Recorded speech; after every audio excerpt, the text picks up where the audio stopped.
Пакуль мы жывыя, мы будзем памятаць. Пакуль мы памятаем, мы будзем жыць. У сэрцы кожнага беларуса асаблівае месца займае старажытны Полацк, калыска беларускай дзяржаўнасці. Яшчэ са школьных часоў мы ведаем, што ад Полацка пачаўся свет. Менавіта ў Полацку была створана першая дзяржаўнасць на беларускіх землях. Менавіта тут упершыню з'явілася хрысціянства, створаны першы манастыр. Але не абмінулі полацкую зямлю і ваенныя ліхалецці. Таму страшныя сляды пакінула Вялікая Айчынная вайна на гэтай зямлі. З 1927 па 1932 гады на мяжы з Польшай вакол Полацка паміж Ветранай і Полацкам была ўзведзена цэлая сістэма умацаванняў, так званы 61-й Полацкі умацаваны раён, Полацкі УР. Ён уяўляў сабой цэлую сістэму умацаваных доўгатэрміновых агнявых кроп, якія размяшчаліся на ўсёй полацкай зямлі. Гэтыя доты павінны былі стрымліваць націск праціўніка. У 1939 годзе, пасля вызваленчага пахода Чырвонай арміі ў заходнюю Беларусь, значэнне гэтых аб'ектаў было страчана, але яны спатрэбіліся ў 1941 годзе. Дзякуючы полацкаму УРу і дзякуючы мужнасці савецкіх салдат, націск нямецкіх дывізій у 1941 годзе нашыя войны стрымлівалі 20 дзён. 20 дзён яны не давалі салдатам вермахта ісці далей. І тым самым сарвалі план бліцкрыгу, план Маланкавай вайны.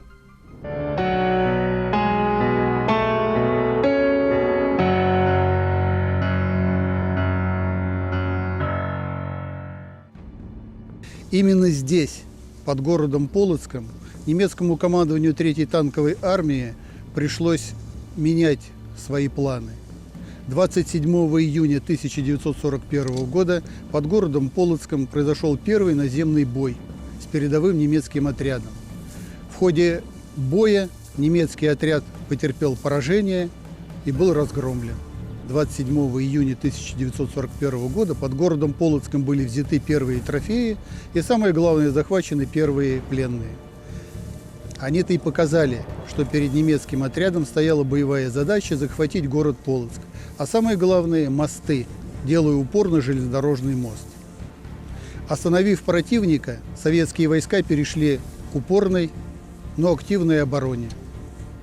Эта оборона продолжалась до 16 июля 1941 года, то есть около 3 недель.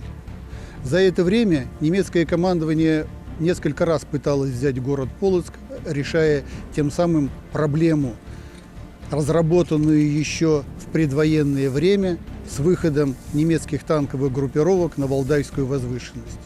В немецких отчетных документах мелькают интересные фразы, в том числе в боях за Боровуху участвовали полоцкие милиционеры.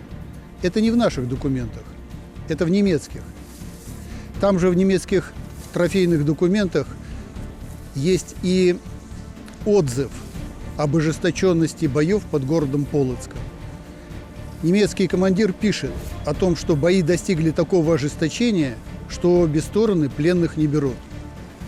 На практике это означало, что немецкие пехотинцы добивали наших раненых солдат. Наши не жалели немцев. Только подтянув сюда, к городу Полоцку, 5 пехотных дивизий, танковую дивизию и 1,5 моторизованную дивизию, немцам удалось изменить ход боев в свою пользу. 15 июля 1941 года советское командование, исходя из общей обстановки на фронте, принимает решение начать отход войск Полоцкого боевого участка в сторону Невеля и Великих Луг.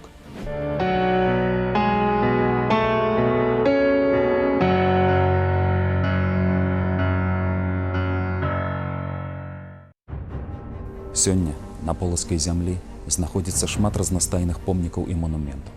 Яны нагадваюць нам пра тыя падзеі. У тым ліку, у 1966 годзе на левым беразе ракі Заходняя Дзвіна жыхарамі Полацка быў насыпаны 10-метровы курган неўміручасці па праекце мясцовага архітэктара Глазунова. Гэта сімвал памяці пра ўсіх тых, хто загінуў, абараняючы і вызваляючы полацкую зямлю, пра ўсіх тых, хто быў закатаваны у гады Вялікай Айчыннай вайны. Тяжелое послевоенное время, увековечение памяти о героях и жертвах войны было одной из важных государственных задач. По всему бывшему Советскому Союзу началось строительство памятников, братских могил. И в 60-е, 80-е годы прошлого столетия все-таки вернулись к старой доброй традиции насыпанию курганов. В июне-июле 1966 года здесь, на берегу Западной Двины, был насыпан за 2 недели курган Бессмертия. Это место издавна называлось Батареей, но теперь уже в обиход вошло это название курган Бессмертия. Руководителями строительства были главный архитектор города Полоцка Николай Петрович Глазунов, Семен Павлович Портнов, заведующий коммунальным хозяйством, и инженер-геодезист Николай Антонович Богданович. Принимали участие в строительстве кургана все организации, все учреждения города Полоцка. 8 июня 1966 года был первым днем закладки кургана. Прошел митинг, и у подножия кургана была закрыта капсула с завещанием потомкам, которую планировали открыть в 2017 году к столетию советской власти. 16 июня основные работы по созданию кургана были завершены. Были построены деревянные трапы, чтобы утрамбовывать землю. Далее курган обкладывался дерном, проводилась бетонированная лестница к вершине, сажались цветники. И 30 июня все работы были завершены.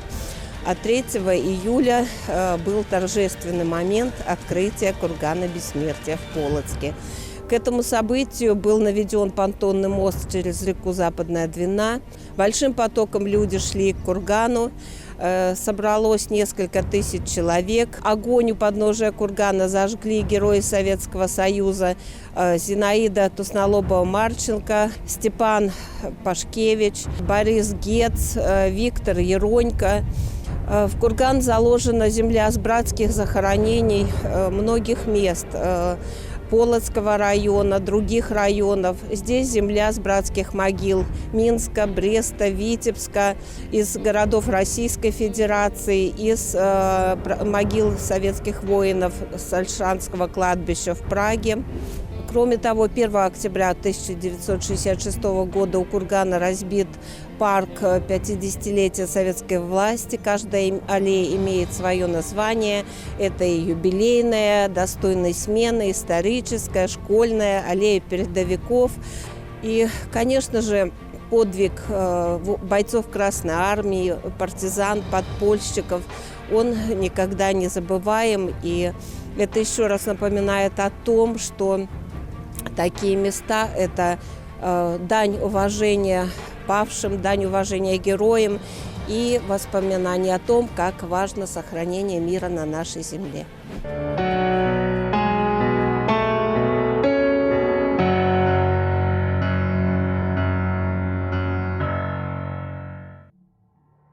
Вызваленне Беларусі пачалося 23 чэрвеня 1944 года.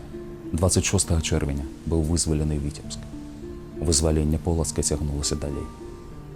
Баі за Полацк вяліся з 28 чэрвеня па 4 ліпеня 1944 года. Стратэгічна важнае значэнне для вызвалення горада меў адзіны мост, які захаваўся праз заходнюю Двіну. 3 ліпеня 23 гвардзейцы пад кіраўніцтвам лейтэнанта Грыгор'ева атрымалі заданне ўзяць гэты плацдарм. З іх выжыў толькі адзін, але заданне было выканана. Сілы Чырвонай арміі падыходзілі да Полацка з паўднёвага боку. Гэта насупроць таго месца, дзе сёння знаходзіцца помнік. І праз заходнюю Двіну было перакінута некалькі перапраў у ваенны час. 2 з іх, это чыгуначны мост, і яшчэ адзін праз Двіну быў узарваны гітлераўцамі. А гэта адзіная пераправа ў цэнтральнай частцы горада была замініравана. І вось задача, якая была пастаўлена перад гвардзейцамі, было якраз не даць узарваць гэты замініраваны мост, і цаной сваіх жыццяў гэтыя салдаты справіліся з пастаўленай задачай. Лічыцца, што яны змаглі ўсё ж такі перабрацца на правы бераг заходняй Двіны. Яны змагаліся не 1 гадзіну з гітлераўцамі, і нават іх камандзір Александр Михайлович Григор'ев сваім целам закрыў амбразуру, з якога гітлераўцы вялі абстрэл той часткі, дзе знаходзіліся гвардейцы, і яго прыкладу паследавалі і іншыя салдаты. Помнік у гонар подзвіга 23 гвардейцаў быў устаноўлены ў Полацку ў 1989 годзе. Яго аўтар – член Саюза мастакоў СССР, вядомы наваполацкі скульптар Леў Рыгоравіч Аганаў. Вы бачыце перад сабой скульптурную бронзавую выяву некалькіх фігур байцоў, якія ўдзельнічалі ў вызваленні Полацка ў 1944 годзе. Яны нібыта захінаюць сваімі грудзямі адзіную захаваўшуюся ў Полацку пераправу праз заходнюю Двіну, якую гітлераўцы яшчэ не паспелі ўзарваць. Гэты невялікі, не шырокі драўляны мост, адзіны ў цэнтры горада, гвардейцы павінны былі утрымліваць да падыхода асноўных сілаў. Некаторыя да сённяшняга дня пазнаюць у адной з гэтых фігур камандзіра гвардейцаў, гвардыі-лейтенанта Александра Михайловича Григор'ева. Побач са скульптурнай выявай байцоў Чырвонай арміі вы бачыце і стэлу, на якой высечаны іх імёны і якую вянчаюць скульптурныя выявы журавоў. Журавы на Беларусі – гэта не толькі сімвал адлятаючай душы загінулага воіна-вызваліцеля, але і сімвал хуткай, блізкай перамогі. Устаноўцы гэтага помніка ў Полацку папярэднічала устаноўкай яшчэ, як лічыцца, 2. Адзін з іх дакладна ў савецкі час быў устаноўлены і быў уніфікаваным. На ім была рэльефная выява пяціканцовай зоркі і пералік імёнаў гвардейцаў грыгор'еўцаў.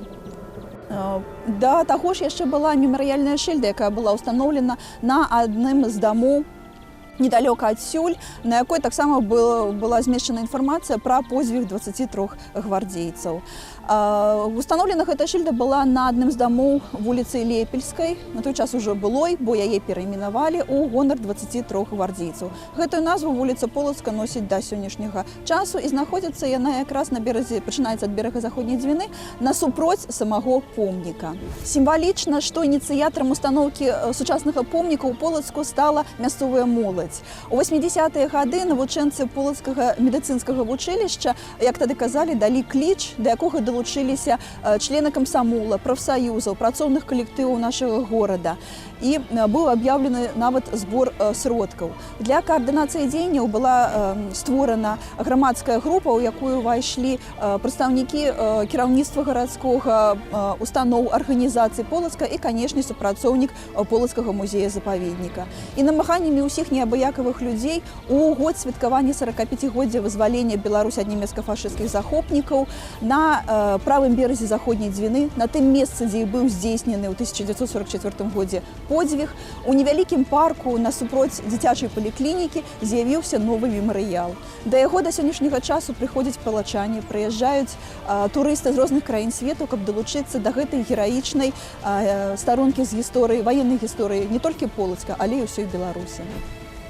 Сёння полацкая зямля пакрыта шматлікімі помнікамі Вялікай Адчыннай вайны. Яны нам нагадваюць пра тыя гераічныя і трагічныя старонкі нашай гісторыі, звязаныя са старажытным Полацкам і Полаччынам.